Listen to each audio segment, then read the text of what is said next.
صحیح بخاری میں آتا ہے جب نبی علیہ السلام کی وفات ہوئی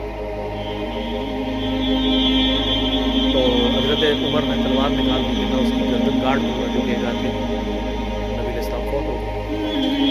ان کا یہ عقیدہ تھا کہ جس طرح موسیٰ علیہ السلام 40 دن کے لیے کوئی دور پہ گئے ہیں، نبی علیہ السلام بھی ڈورمنٹ پوزیشن میں چلے گئے ہیں، واپس آ جائیں گے، کیونکہ انہوں نے نبی علیہ السلام سے سنا تھا کہ رومن اور پرشین امپائر گرے گی، تو وہ یہ فورس ہی کرتے تھے ابھی تو کسرا کی جنگیں ہم نے لڑی نہیں ہیں، تو حضور اس سے پہلے کیسے دنیا سے جا سکتے ہیں؟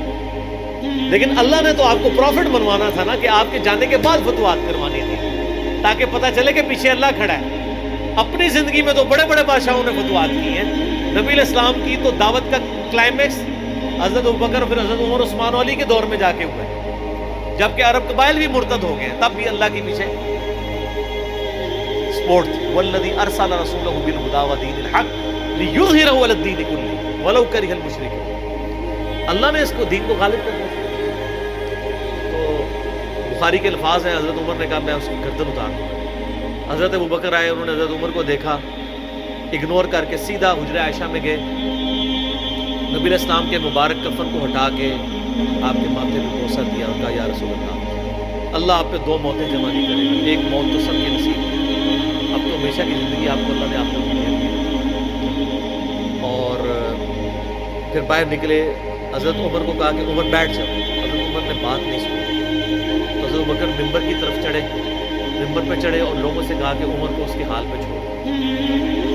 حدیث کے الفاظ ہیں کہ لوگ حضرت بکر کا ریکارڈ باقی اصحاب سے زیادہ کرتے تھے، حضرت عمر کو تنہا چھوڑ کے لوگ حضرت ابوبکر کی طرف متوجہ ہوئے۔ پہلے وہ جو سارا میلہ ان کے گرد لگا تھا شفٹ ہو،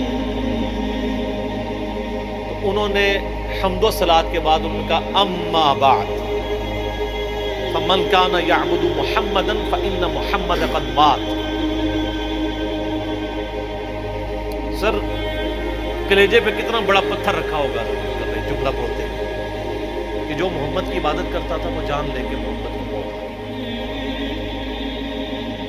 ومن کان یعبد اللہ، اور جو اللہ کی عبادت کرتا ہے وہ جان لے ان اللہ حی لا یموت، اللہ زندہ ہے، اللہ کو کبھی موت نہیں۔ کیا توحید کی تعلیمات ہیں! حضور کی میت کے اوپر حضور کے فضائل نہیں بیان ہو رہے، توحید بیان ہو رہی ہے۔ Point to be noted. کیوں؟ سر پہلے نہیں انسانیت نے رسک لیا، دنیا کا سب سے بڑا شرک ایک پیغمبر کے نام پہ تو کھڑا ہوا ہے، عیسیٰ ابن مریم کے نام پہ۔ نبی علیہ السلام کو عیسیٰ ابن مریم نہیں اللہ نے بننے دیا۔ ایسے تربیت یافتہ وہ صحابہ جو کل تک آپ کے وضو کا پانی نیچے نہیں گرنے دے رہے تھے، آج وفات پہ کھڑے ہو کے فرضی خطبہ دے رہے ہیں۔ جو محمد کی عبادت کرتا تھا جان لو محمد کو موت آ گئی، جو اللہ کی عبادت کرتا تھا جان لو اللہ سے۔ پھر آیت بھی پڑھی، صرف فرضی جملہ نہیں بولا۔ آپ تو کہہ رہے ہیں شرک ختم ہو گیا، حضرت بکر جب شروع نہیں ہوا تھا اس وقت بھی کہہ رہے تھے کہ نبی علیہ السلام کو کسی نے خدا نہیں بنا۔ کیونکہ بخاری کی حدیث ہے، دیکھنا میری شان کو اس طرح بلند نہ کرنا جس طرح عیسیٰ ابن مریم کو لوگوں نے کیا۔ میں اللہ کا بندہ اور اس کا رسول ہوں، مجھے اللہ کا بندہ اور اس کا رسول ہی کہنا۔ سر وارفتگی، دیوانگی، عشق کی ساری کیفیت حضور کی وفات کے بعد بالکل چینج ہوگی۔ صحابہ ہونا تو چاہیے تھا جو وضو کا پانی نہیں گرنے دے رہے تھے، جا کے قبر کی مٹی چاٹنا شروع کر دیتے تھے، ایسا نہیں ہوا۔ وہ تعلیمات کی باؤنڈریز کو کراس نہیں کرتے۔ تو پھر انہوں نے آیت پڑھی، سورہ آل عمران آیت نمبر 144، وما محمد الا رسول قد خلت من قبلہ الرسل افإن مات او قتل انقلبتم علی اعقابکم۔ محمد تو نہیں مگر ایک رسول ہے، اگر یہ فوت ہو جائے، دین جو جنگ میں قتل کر دیا شہید ہو جائے، کیا تم دین سے الٹے قدم پھر جاؤ؟ جو کوئی دین سے الٹے قدم پھیرے گا اللہ کا کوئی نقصان نہیں کرے گا، اور اللہ ثابت قدم رہنے والوں کو جزا دے گا۔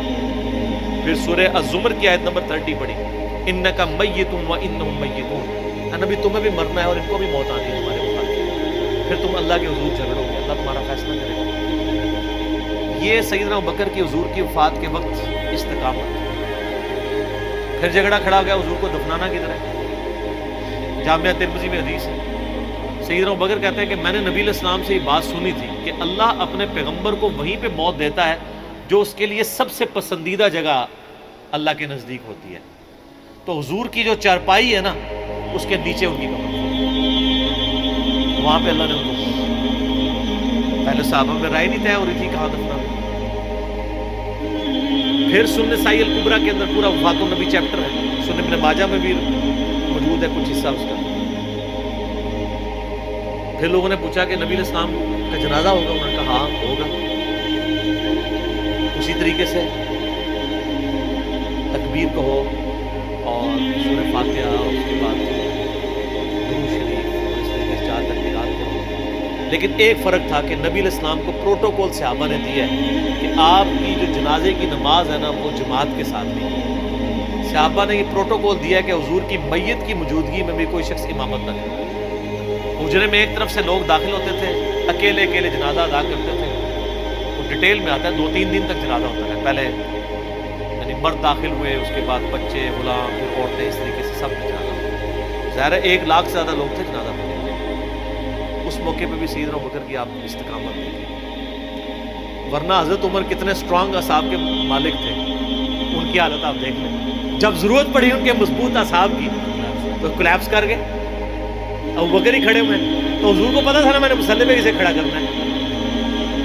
اور بخاری میں الفاظ ہیں جب مصلی پہ کھڑا کیا آپ فرمایا ابوبکر کے علاوہ سارے دروازے بند کر، صرف ابوبکر کے گھر کا دروازہ جو مسجد کی طرف کھلتا ہے، جو مسجد کا دروازہ ابوبکر کے گھر کی طرف ہے وہ کھلا رکھو، باقی سارے بند کرو۔ تو نبی علیہ السلام کو یہ پتا تھا کہ کس لیول کا کس بندے کا یعنی ایمان ہے، اس کے اعصاب ہیں۔ اور بخاری کے الفاظ ہیں جب حضرت ابوبکر نے خطبہ دیا، حضرت عمر کہتے ہیں میرے پاؤں میرا بوجھ نہیں اٹھا سکتے، اور مجھے یقین آ گیا کہ حضور فوت ہو گئے۔ یہاں قرآن و حدیث سن کے کسی کے کان پہ جھو تک نہیں دکھتی، وہاں پہ حضرت ابوبکر کا خطبہ اور آیات سن کے حضرت عمر کہہ رہے ہیں کہ میرے پاؤں میرا بوجھ نہیں اٹھا سکے، کہ یہ تو واقعی تو قرآن کی آیت۔ اور اس میں بخاری مسلم صحیح بخاری میں الفاظ ہیں کئی دن تک ہم جب بھی صحابہ ایک دوسرے کو ملتے تھے تو یہی آیت سنایا کرتے تھے، وما محمد الا رسول قد خلت من قبلہ الرسل افئن مات او قتل انقلبتم علی اعقابکم، کہ محمد تو نہیں مگر ایک رسول، انہیں بھی تو موت آنی ہے، تاکہ ہمیں یہ یقین آ جائے کہ حضور دنیا سے چلے۔ تو یہ صحابہ کرام اور رضوان کی نبی علیہ السلام کی عقیدت تھی۔ اور سیدنا ابوبکر آپ کو بالکل صف اول میں نظر آئیں گے، ٹاپ آف دا لسٹ، معاملات کو ہینڈل کرنے میں، چیزوں کو بالکل من و سنت کے مطابق ڈالنے میں، اور ہر معاملے میں رجوع لانے کے اوپر، اور اہل بیت کے ساتھ کمٹمنٹ کے اوپر، ہر مسئلے میں آپ کو حضرت ابوبکر صدیق کی قربانیاں ٹاپ آف دا لسٹ۔ تو بات کہاں سے کہاں شروع ہوئی؟ فی البدی میں تو اور گھنٹوں بول سکتا ہوں، مجھے اتنی حدیثیں یاد ہے یہ فضائل کے اعتبار سے۔ آخر میں اصول برکت کے لیے میں وہ حدیث بیان کروں گا جو میں اکثر بیان کرتا ہوں۔